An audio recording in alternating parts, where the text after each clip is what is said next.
মুরব্বিয়ানে কেরাম, যুবক ভাইরা, ছোট্ট সোনামণিরা, পর্দার অন্তর আড়ালে অবস্থানরতা সর্বগুণী গুণান্বিতা আমার শ্রদ্ধা মা এবং ভগ্নীগণ, সকলের প্রতি আলোচনার প্রাক্কালে ইসলামী সম্ভাষণ রাসূল করিম সাল্লাল্লাহু আলাইহি ওয়াসাল্লামের মুখনিসৃত বাণী, আসসালামু আলাইকুম ওয়া রাহমাতুল্লাহ।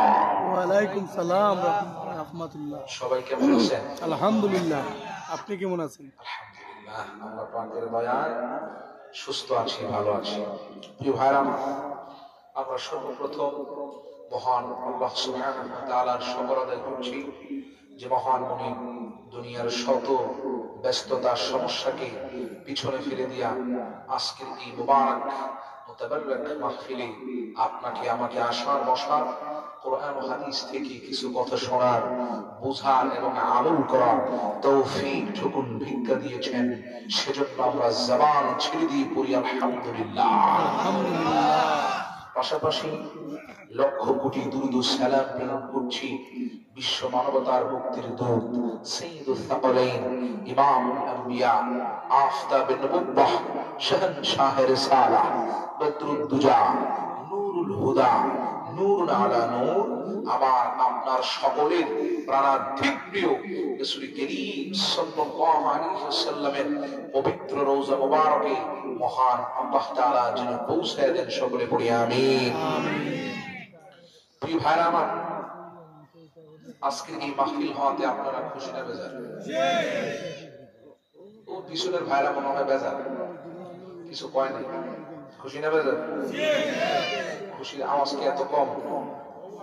জোরে বলেন। মনে করেন কেউ একজন এসে হঠাৎ করে আপনার হাতে 1 লক্ষ টাকার একটা চেক ধরায় দিল, এবার জিজ্ঞেস করলো, বলো তো বাজান, ওই 1 লক্ষ টাকার চেক পেয়ে তুমি খুশি না বেজার? তখন কি বলবেন? খুশি আর কি, এরকম বলবেন? তখন তো ঠিকই বলবেন খুশি। লাভ দিবেন 2টা, 1 লাফে ফিন্ডেলের উপর, আরেক লাফে কুইজে দিবেন, নিজেও খেতে পারবেন না। ওই 1 লক্ষ টাকার একটা চেকের চাইতে আজকের মাহফিলটা দামি না কম দামি? সেটা বলেন। এই দামি মাহফিলে আমরা খুশি না বেজার? আচ্ছা, আমরা খুশি হইলে লাভ কাদের? আমাদের নাম দুই দল হয়ে গেছে। একদল বলতেছেন আমাদের, আরেক দল আল্লাহ। একটা ভোট হয়ে যাক, দেখি আল্লাহর পক্ষের কারা কারা আছেন, হাত তুলে, হাত নামান। আমাদের পক্ষের কারা কারা? হাত নামান। কয়েকজন দেখছি 2বার হাত তুলছেন, কয় যে হুজুর যেই দিক জিতে আমি বুঝছে না। আবার কয়েকজন হাতই তুলে নাই, হুজুর কোনটা কয়ে বেকায় দেখো, কার্যকরণ হাত নামাই রাখো। আজকে যারা এই ক্ষেত্রে আল্লাহর পক্ষ নিয়ে হাত তুলছেন, এই ক্ষেত্রে তারা ভুল করছেন। কারণ এই মাহফিল হওয়াতে আল্লাহ পাকের প্রভুত্ব, খুদায়িত্ব, ক্ষমতা 1 ইঞ্চি বাড়বে, যদি না হয় 1 ইঞ্চি কমবে না। জোরে বলেন। তাহলে আল্লাহ পাকের কোনো লাভ আছে? নাই। যদি লাভ হয় তাহলে কাদের? জোরে বলেন কাদের? এই কয়েকটি লাভের কথা বলি মূল আলোচনায় ঢুকবো ইনশাআল্লাহ। 1 নম্বর লাভ হচ্ছে, আপনি যখন বাড়ি থেকে রওনা হয়েছিলেন, বাড়ির দরজা থেকে জান্নাতের দরজার মধ্যখান যত পথ আছে, সমস্যা আছে, সবগুলোকে আল্লাহ তাআলা সহজ করে দেয়। আমার শুধু তাই নয়, আপনি যখন রওনা হয়েছিলেন, আমি যখন রওনা হয়েছিলাম, মাহফিল পর্যন্ত আসার আগে আল্লাহর নূরের তৈরি ফেরেশতারা তাদের নূরের পাখাগুলা আপনার আমার পায়ের নিচে বিছায়া দিয়েছে। সুবহানাল্লাহ বলবেন না? শুধু বিছায়া দিয়ে ক্ষান্ত হয় নাই, মিছিল করতে করতে মাহফিল পর্যন্ত পৌঁছায়া দিয়েছে। শুধু তাই নয়, এখানে বসে বসে আপনি যতক্ষণ পর্যন্ত কোরআন শুনবেন, যতক্ষণ পর্যন্ত শুনবেন, প্রত্যেকটি শ্বাসের বিনিময়ে আল্লাহ তাআলা 10টা করে নেকি লিখে দেয়। সুবহানাল্লাহ।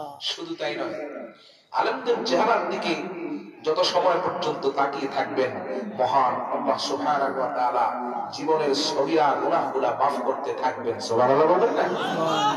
প্রিয় ভাই আমার, শুধু তাই নয়, অনেক অসংখ্য অগণিত ফজিলের মধ্যে চূড়ান্ত যেই ফজিলত, যে লাভ, সেটি হচ্ছে আপনার আমার ঈমানকে মহান আল্লাহ তাআলা মাহফিল শোনার কারণে বৃদ্ধি করে দেয়, তাজা করে দেয়। সুবহানাল্লাহ বলবেন না?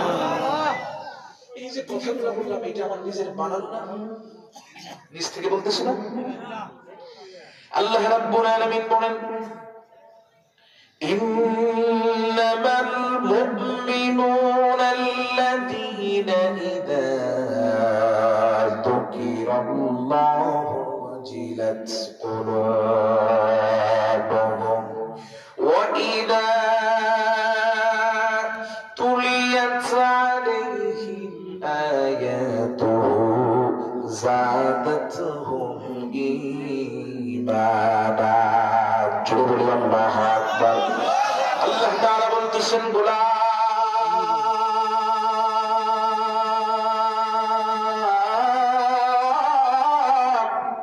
আমার গোলাম বান্দারা শোনো যতক্ষণ পর্যন্ত কোরআন শুনবা রাসূলের হাদিস শুনবা কোরআন হাদিসের আলোচনা শুনবা আল্লাহ পাক বলছেন গোলামেরা শোনো ততক্ষণ পর্যন্ত তোমাদের ঈমানকে আমি আল্লাহ তাআলা বৃদ্ধি করে দেব।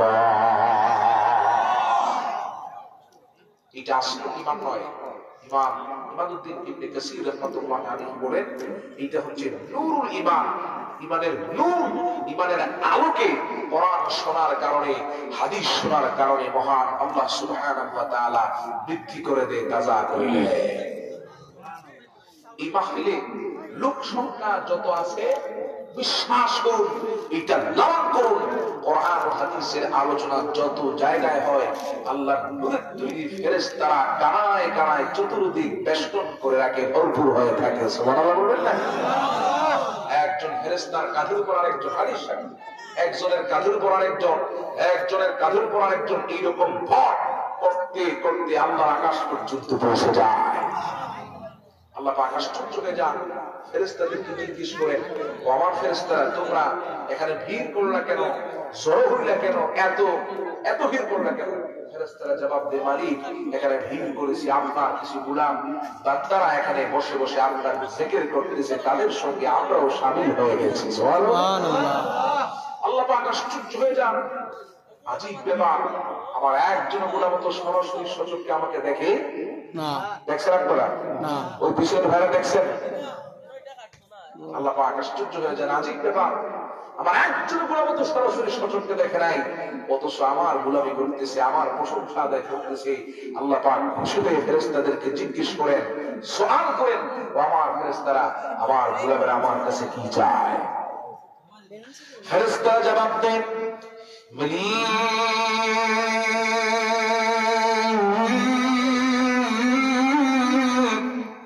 আপনার গোলামেরা আপনার কাছে একটা বিষয় চাই, সেইটা হলো তাদের জিন্দেগির গুনাহের মাফি। আমরা আল্লাহ পাকের কাছে মাফি চাই কি চাই না? জোরে বলেন। আল্লাহ তাআলা বলেন গোলাম বান্দারা আমি তোমাদেরকে মাফ করে দিলাম। আল্লাহ রাব্বুল আলামিন খুশি হয়ে আমার ফেরেশতাদেরকে জিজ্ঞেস করেন, ও আমার ফেরেশতারা আমার গোলামেরা আমার কাছে আর কি চাই? ফেরেশতারা আবার জবাব দেয়, মালিক রে আপনার গোলামেরা আপনার কাছে আরেকটা বিষয় চাই, সেইটা হলো আপনি আল্লাহ সুবহানাহু ওয়া তাআলা তাদেরকে জান্নাত দান করে দিবেন। সুবহানাল্লাহ।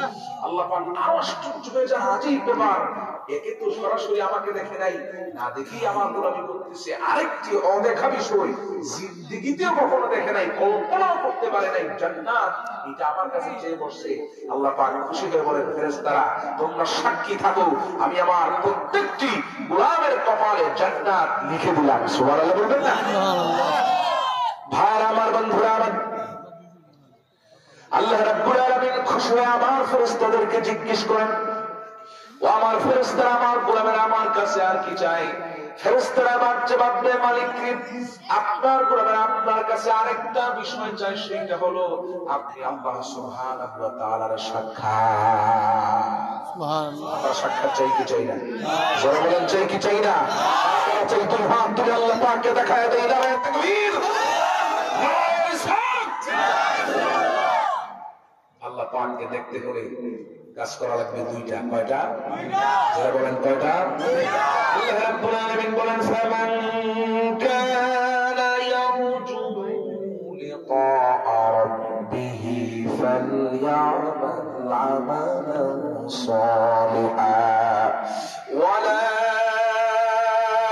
ইউশরিক বিইবাদাতি রাব্বিহি মারহাবা। জোরে বলি আল্লাহু আকবার। আল্লাহ তাআলা বলছেন গোলাম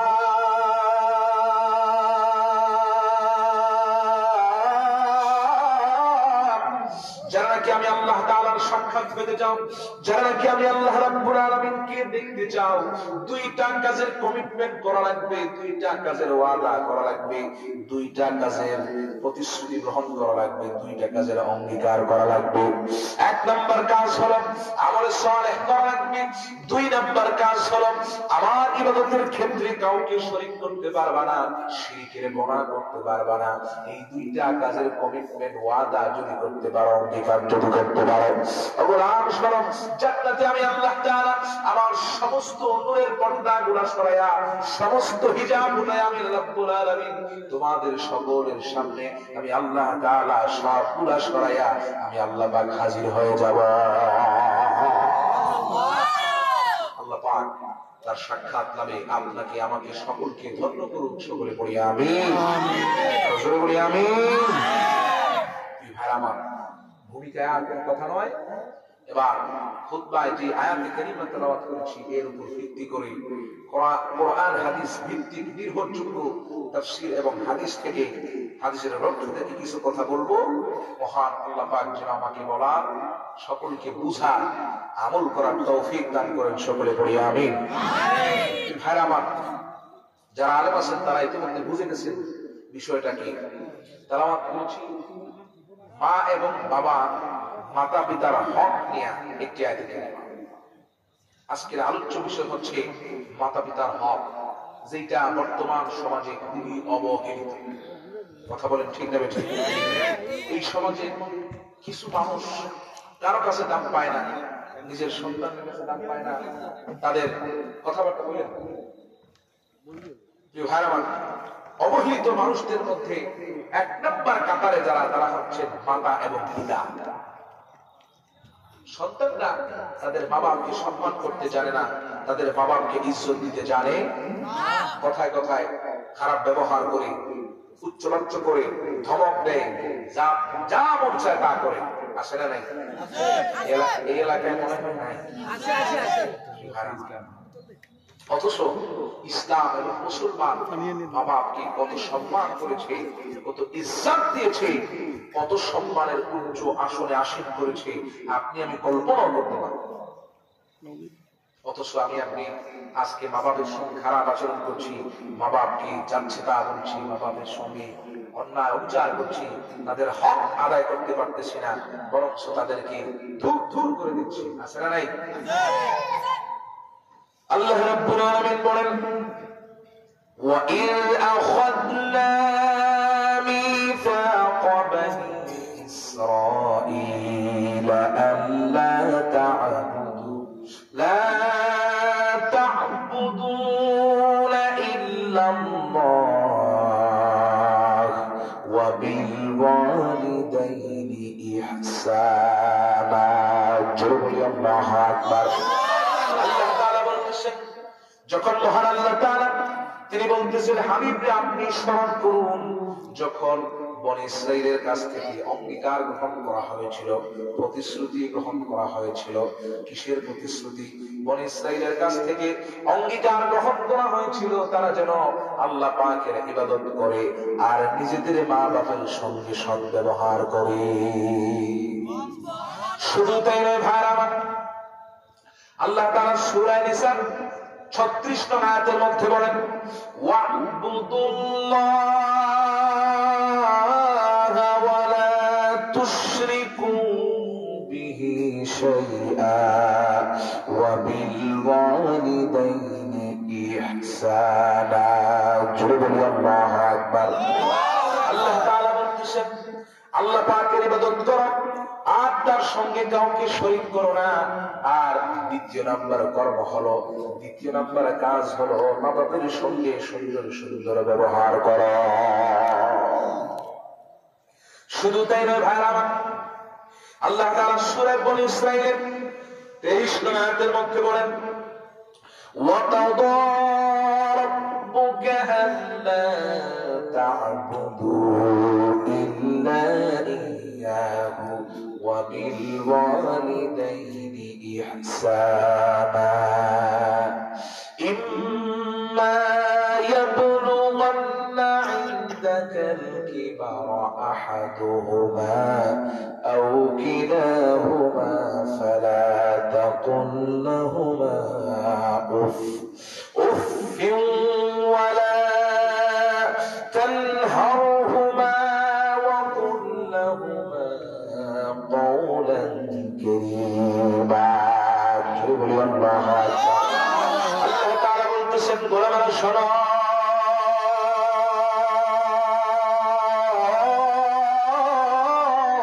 তোমাদের রবের পক্ষ থেকে ফয়সালা হয়ে গেল লা তা'বুদু ইল্লা ইয়াহু, আল্লাহ ছাড়া কারো ইবাদত করো না, আর মা বাবার সঙ্গে সুন্দর সুন্দর ব্যবহার করো।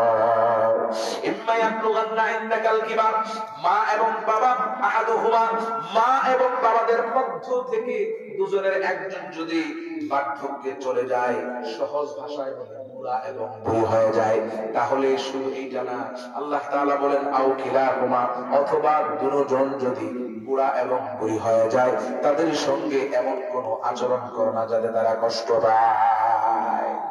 আলা তাকুল লাহুমা উফ, তারা রাতে যেটা আকাশ করছে, তুমি পাশের ঘর থেকে বুড়া বেটা কাশকা এইরকম ধমক মূলক কথা বলতে পারবা? এই সমাজে এইরকম আছে না নাই? বাবা রাতের বেলা আকাশে ভাই বুড়া বেটা কাশকা, একটু সমস্যা হইতেছে ঘুমে, কাশকা আহা মুসলমান কই গেছে? আল্লাহ পাক সাফ নিষেধ করে দিয়েছেন, দুনিয়া আখিরাত সব বরবাদ হয়ে যাবে এইরকম দুর্ব্যবহার মায়ের বা মা বাবার সঙ্গে, সব নিঃশেষে অস্তিত্ব টিকে থাকবে না। আল্লাহ পাক নিজেই মা বাবার সঙ্গে কিরকম আচরণ করবেন নিজেই শিখিয়ে দিয়েছেন। আপনি এটা বলতে পারবেন না কাশকা, এর পরিবর্তে বলেন আব্বা কাশতেছেন কেন, গলা ব্যথা করতেছে, আমি কি একটু তেল মালিশ করে দিব, এরকম সুন্দর সুন্দর আচরণ করেন। আল্লাহ পাক নিজেই বলেছেন ওয়া কুল লাহুমা কওলান কারীমা, সুন্দর নরম ভাষায় মুলায়িম ভাষায় কথা বলুন।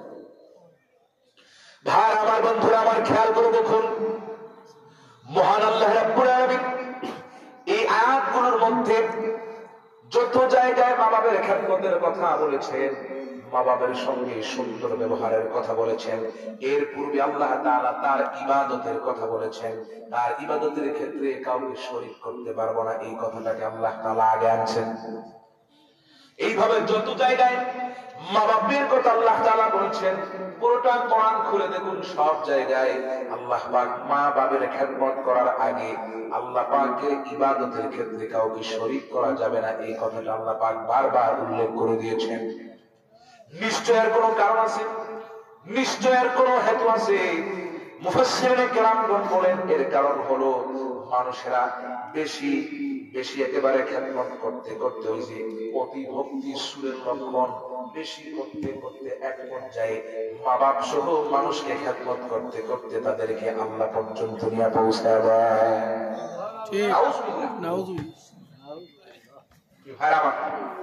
দেখবেন পীর সাহেবকে সম্মান করতে করতে আমরা সবাই অবশ্যই পীর সাহেবকে সম্মান করি, ভালোবাসি, শ্রদ্ধা করি, আর আমাদেরকে সঠিক পথ দেখায় দেয়।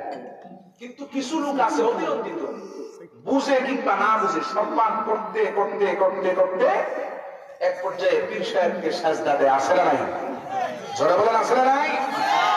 অনেকে মাকবারার উপরে, রওজার উপরে, মাজারের উপরে গিয়ে সাজদা দেয়, এইরকম ভণ্ড লোক আছে না নাই? মাজার সাজদা দেওয়ার জায়গা নয়, মাজার সাজদা দেওয়ার জায়গা নয়, মাজার হচ্ছে জিয়ারতের জায়গা।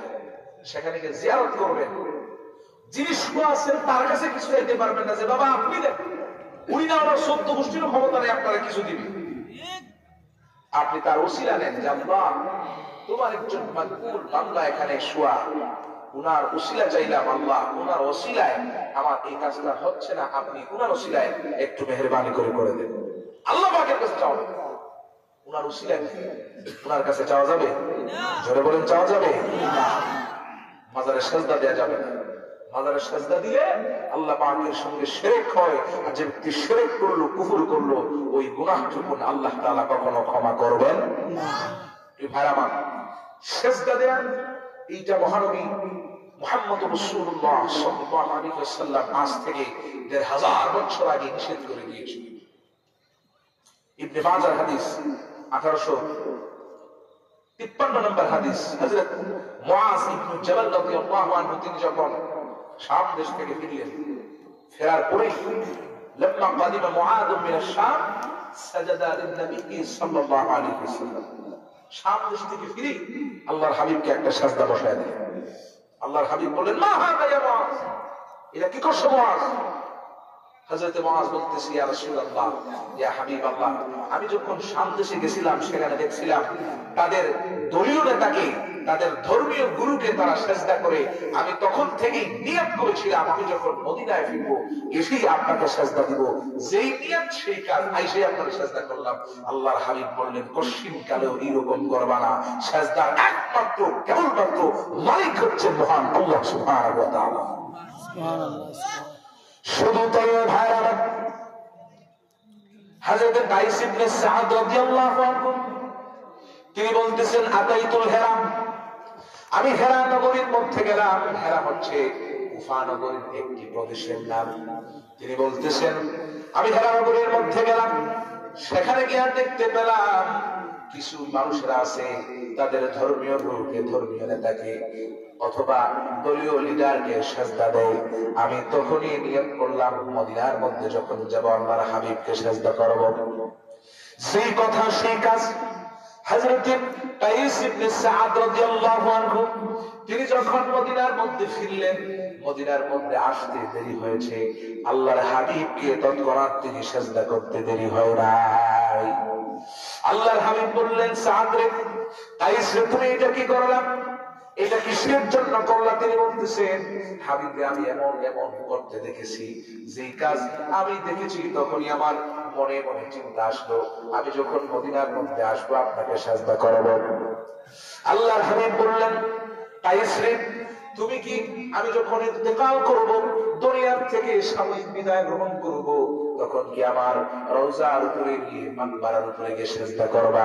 হযরত কাইস বলতেছে, ইয়া রাসূলুল্লাহ, ইয়া হাবিবাল্লাহ, কশিক কালেও নয়, কখনো নয়, আমি আপনার মাকবারার উপরে, রওজার উপরে কখনো সিজদা করব না। আল্লাহর হাবিব বললেন, কাইস রে, শোনো,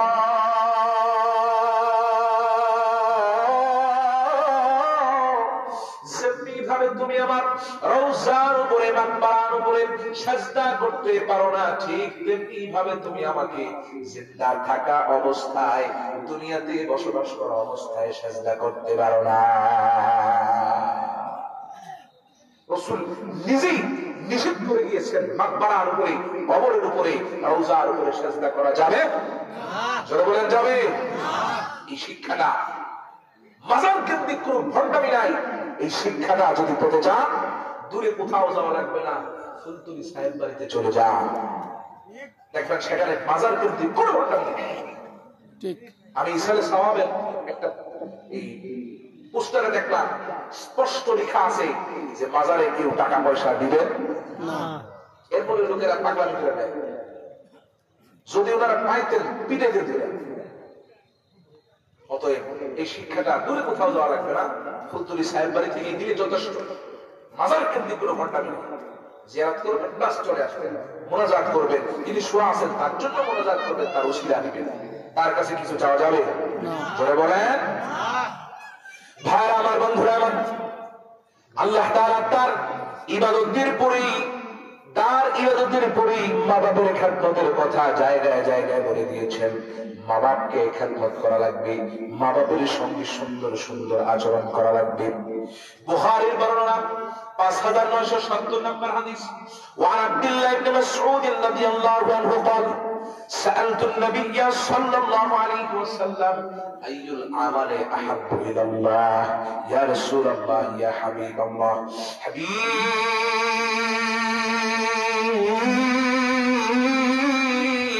حضرت عبد الله ইবনে মাসউদ বলতেছে ইয়া রাসূলুল্লাহ ইয়া হাবিবাল্লাহ আল্লাহ পাকের কাছে সবচেয়ে প্রিয় আমল কোনটি, কোন আমলটি আল্লাহ পাক বেশি পছন্দ করেন, মঞ্জুর করেন?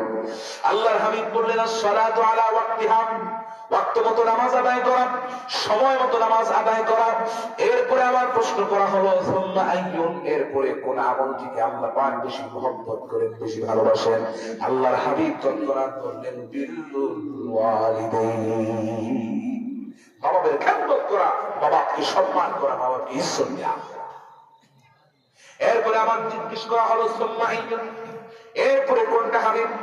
আল্লাহর হাবিব তৎক্ষণাৎ উত্তর দিলেন এরপরে হলো আল জিহাদু ফি সাবিলিল্লাহ, আল্লাহর রাস্তায় জিহাদ করা। তিন নম্বরে আল্লাহ পাকের কাছে সবচেয়ে প্রিয়।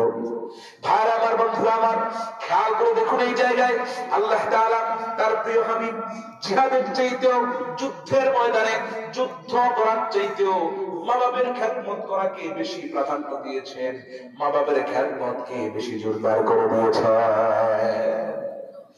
শুধু তাই নয় ভাইরা আমার, বুখারীর বর্ণনা 5971 নম্বর হাদিস, وعن ابي هريره رضي الله عنه قال جاء رجل الى رسول الله صلى الله عليه وسلم من احق الناس بحسن صحابتي يا رسول الله। হযরত আবু হুরায়রা থেকে বর্ণিত, তিনি বলতেছেন কোন একজন ব্যক্তি আল্লাহর হাবিবের নিকটস্থ হলো, ধারস্থ হলো, আর জিজ্ঞেস করলো হাবিব রে, আমার কাছ থেকে সবচেয়ে ভালো ব্যবহার পাওয়ার যোগ্য কে, হকদার কে? আল্লাহর হাবিব বললেন উম্মুকা, তোমার মা। জিজ্ঞেস করা হলো এরপর কি? আল্লাহর হাবিব উত্তর দিলেন তোমার মা। জিজ্ঞেস করা হলো এরপর কি? আল্লাহর হাবিব উত্তর দিলেন তোমার মা। চতুর্থবার যখন জিজ্ঞেস করা হলো এরপরে কি? আল্লাহর হাবিব উত্তর দিলেন তোমার বাবা। ভাইরা আমার, বন্ধুরা আমার,